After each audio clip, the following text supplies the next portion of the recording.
Et si je commence par un premier exemple, j'ai travaillé en communication animale avec un chien qui avait 3 ans, qui avait des troubles de comportement, il jappait beaucoup, il y avait de l'anxiété.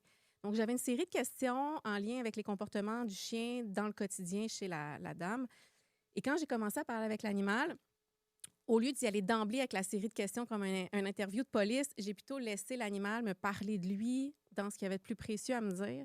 Et la toute première chose qu'il a voulu me dire, c'est « Est où ma mère? Est où ma mère? Je m'ennuie de ma mère. Je veux revoir ma mère. » Et là, j'ai dit « Oh, attends, il y a quelque chose là. Il veut me parler de sa mère, c'est important. » Fait que là, j'ai laissé la porte, puis j'ai dit « Vas-y, dis-moi tout ce que tu veux me dire. » Et là, il me dit « Ma mère, elle est vieille, elle est plus vieille que moi. Elle est mal en point, elle est fatiguée. Je veux savoir comment qu'elle va. » Et là, je fais comme, OK, mais moi, à ce moment-là, je ne connais pas l'histoire du chien. Je ne connais pas l'histoire de sa naissance.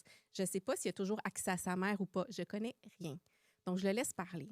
Et là, il me dit, ma mère, c'est ça, elle est fatiguée. Et ensuite, il me dit, euh, je m'ennuie d'elle et j'ai peur qu'il lui soit arrivé quelque chose. Et là, je sens comme un trauma ou une envie de l'aider, de lui venir en aide. C'est comme s'il y avait de l'empathie. Il aimait sa mère, puis il voulait comme la sauver. Puis après ça, je sens beaucoup d'impuissance, beaucoup de sentiments de tristesse, puis même une colère. Et là, quand j'essaie d'aborder le système de la colère avec lui, je dis « Qu'est-ce qui te met en colère? » Il dit « C'est les humains qui l'ont trop fait travailler. » Et là, quand il me dit « C'est les humains qui l'ont trop fait travailler », je dis « OK. » Et là, j'ai demandé de voir quel type de travail elle faisait.